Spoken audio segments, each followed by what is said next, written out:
给新厨房选了新餐具到了，一起来开箱看看。哇，白色的一整套。每次视频评论里都有很多朋友问餐具链接，今天就边开箱边跟大家聊聊我选餐具的小心得。首先，跟食品直接接触的东西，肯定材质安全是第一位的。一般家用餐具，相信大家都会选瓷都会上釉，像我这种纯色的就很安全。如果喜欢买这种彩色印花餐具的话，就要注意不要买釉上彩。釉上彩顾名思义就是彩色图案绘制在釉上面，也就是最表面的一层。彩色颜料很有可能含有毒成分，暴露在表面跟食物接触肯定不安全，久而久之也会褪色。可以摸一摸餐具表面，如果图案的部分有凸起，很有可能是釉上彩，就尽量避免。像这个肯定就是釉上彩，而且图案都在盘子中间，肯定会跟食物直接接触的，就不安全。像这种盘子就不要用。第二点是易清洁度，你们有没有发现有一些餐具很难洗干净，时间久了表面会发黄，就像我手里的这个，光泽度也不好。我猜可能是低温瓷烧制的温度不够，表面瓷质不够细密，就不容易清洁。所以建议优先选择高温瓷。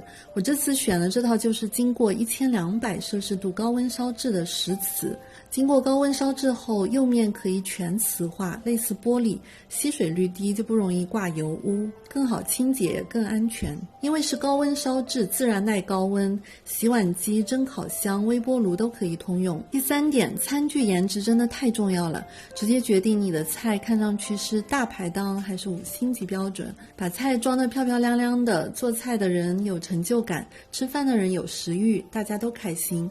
我个人觉得，对于中餐来说，纯色，尤其是白色餐具是 YYDS， 百搭耐看，颜色统一，又不会喧宾夺主，而且相比各种图案，更多时候是质感决定一切。另外，我觉得器型也很重要，新家的话可以先买一套基础型的套装，不要太浮夸的，盘子尽量选大一些的，装菜后适当留白才更好看。像我这一套的器型就比较基础，盘子大小也很合适。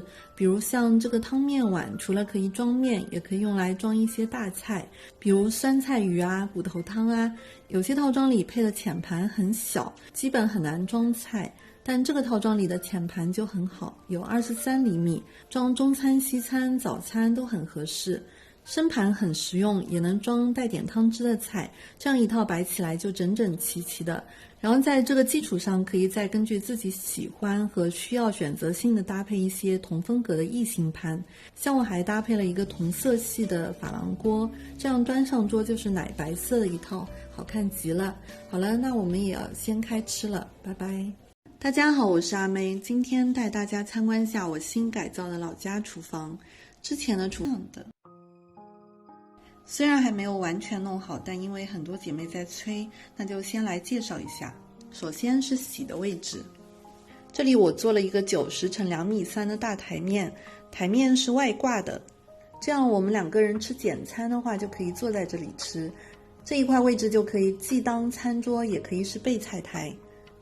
做了个嵌入式的升降插座，可以给手机充电，也可以做饭或吃饭时用下小家电。再过来是一个白色大单槽，我个人还是比较偏爱这种很简易的大单槽，它不但是台下盆，而且我还做了无缝工艺，除了有点色差，看上去和摸上去都是一体的，没有缝隙，像一体盆，美观又方便清洁。水龙头我是特意找代购买的伊奈感应龙头，有2个感应点，可以伸缩，可以旋转，可以切换出水模式，除了有点贵，其他都挺满意的。净水器是九阳可以直接出热水的净水器，净饮一体，这样就不用另外装管线机或者饮水机了。这次回来还装了垃圾处理器，前段时间没装真不适应，因为之前家里也是有垃圾处理器的，用了很多年，已经习惯了，真的离不开了。而且现在的垃圾处理器比以前设计的更人性化了，以前是打开开关前还要打开水龙头，需要自己用耳朵判断处理垃圾结束后，再手动关闭开关，关闭水龙头。这次装的这款鱼库 S9， 按下无线开关后自动进水，不用再手动打开水龙头了。当它感应到厨余垃圾处理完后，它还会自动关机、自动停水。原来要分4步进行的事情，现在只要按1次开关就全部搞定了。功率是800瓦的，处理垃圾效率也很高，声音也在可以接受的范围内。这样水槽这里就可以干干净净，也不用因为厨余垃圾弄来弄去把周边弄得湿哒哒了。水槽下面是这样的，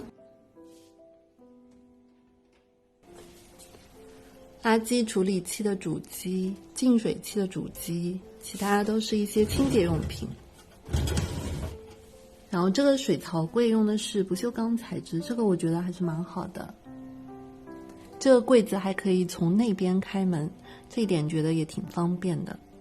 然后这里有个转角柜，我们就把开门方向做到了内边，这样就没有空间浪费，也正好作为露台用品的储物空间。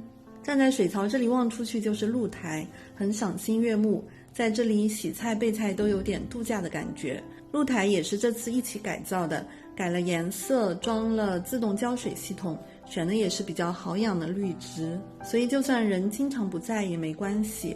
这次回来柠檬树还结了好多柠檬，好开心啊。从这个转角开始就把台面给下降了，我觉得高低台是必须的。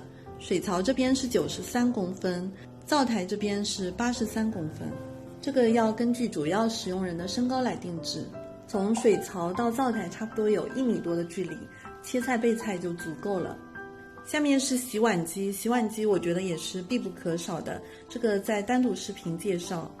右边装了个比较简易的宜家的调料拉篮，准备用来存放一些不常用的，常用的我应该还是会放上面。油烟机和灶虽然我还没开始用，但已经被很多人问了。因为我这里层高比较低，所以我也不想做吊柜，这样就意味着上面没地方隐藏烟管，所以就选了这个油烟机。它是下排式的，上面这个就已经包含了主机，这样就很省空间。我买的时候也没有考虑过吸油烟效果，因为我不太爆炒。然后因为我这边没有天然气，装燃气灶也不太方便，所以我就装了电磁炉。虽然我各种小家电挺多的，但还是觉得有个嵌入式的灶看上去更像厨房一点。再过来就是小家电区域了，装了个公牛的轨道插座，可以供各种小家电使用。插座是可以移动的，不够也可以再增加。下面是做了2组抽屉，一组是宜家的，一组是百荣的。它们2个的区别具体之前有分享过，不得不说上下平分2个抽屉真的比3个抽屉要好看。上面这个里面都是有抽中抽的，主要用来放各种工具，这里就放一些中等高度的东西。下面一个抽屉算是高抽，可以放高度高一点的东西，我现在是暂时放一下。这样低中高其实容量很大。然后柜门和抽屉面板我都是用的象牙白哑光双面烤漆，内外都是烤漆的，不过外面这层质感更好一些，估计是烤的层数多一点。拉手应该是做了一种叫洗槽工艺，这样就不用另外装把手了。相比现在比较流行的那种里面装黑色铝合金的，应该柜内可用高度会更多一点。柜体就是普通的多层板，台面是纯白石英石，没有做下挂，也没有做挡水条，这样看上去更加简洁一点。这一整面墙都是用的珐琅板，因为是旧厨房改造嘛，重新贴砖很麻烦。珐琅板整块都是无缝的，看起来就很干净清爽，还可以磁吸，很好清洁，最终整体效果也是很满意的。对了，这一块的楼梯扶手我们也换成了玻璃的，而且还外移了几公分，这样好像更有现代感一点，存在感也更低。地面也重新换了浅色的，感觉这样更协调一点。好了，那大致情况就是这样的，更多改造装修细节我们后续会更新在我老公的账号，有兴趣的朋友可以关注。那下次再见，拜拜。